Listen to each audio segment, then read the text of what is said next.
Assalomu alaykum, hurmatli No'qat qarjimotlar kanali qatorchilari. Bugungi 11 aprel 2023 yili biz obeddan keyingi kurslarni sizlarga tanishtiramiz. Bizdan avval kommentariy yozib, like bosib qo'yinglar, hurmatli o'g'illar. O'zimning notimdan Jon No'qat qarjimotlar kanalining xizmatkorlarining notidan tutgan o'zingizlar qabul bo'lsin deb kattaganda bankda jarna ko'rishamiz. Hurmatli o'g'illar, biz kompaniya bankiga keldik. Kompaniya bankda 87 40 tiyin dollar, 90 so'm 30 tiyin euro. 1.68 ekan bu zaten 1068 ekan. Qaramazlar 1000 rubl inshaalloh 1068 so'm pul bo'lgan. Hurmatli kattagina boshqa bankka. Hurmatli biz hozir Kasbiy bankka keldik. Kasbiy bankda 87 so'm 42 tiyin dollar, 95 so'm 30 tiyin euro. 1065 ekan bu zaten rubl. Qaramazlar hurmatli. Shunday.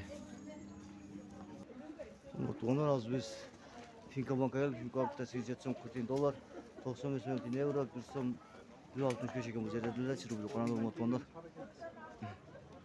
Hurmatli hozir biz Ekoslomga keldik. Ekoslomga 87 so'm 40 tiyin dollar, 95 so'm 30 tiyin euro, 1060 ekan bu yerda dollar rubl. Hurmatli qaramazlar. Hurmatli kurslar valyutalar shunday ekan hozir. 87 so'm 40 tiyin, 87 so'm 70 tiyin dollar, 1060 rubl. O'zbek so'mi 0.17 0. Hurmatli O'zbek so'mi 0.75 ekan, qozoq tengasi 0.75 ekan. Hurmatli hurmatli bu yerda shunday ekan hozir. 87 so'm 70 tiyin dollar, 1060 rubl. O'zbek so'mi 0.75 tiyin, qozoq tengasi 0.75 ekan. 17 tiyin ekan.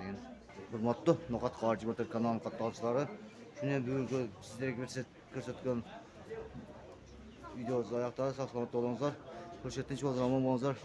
Bir ko'zda tinchlik omonchilik bo'lib, tutgan o'zingizlar qabul bo'lsin. Assalomu alaykum va rahmatullohi va barakatuh. Ko'rsatuvchi omon bo'linglar.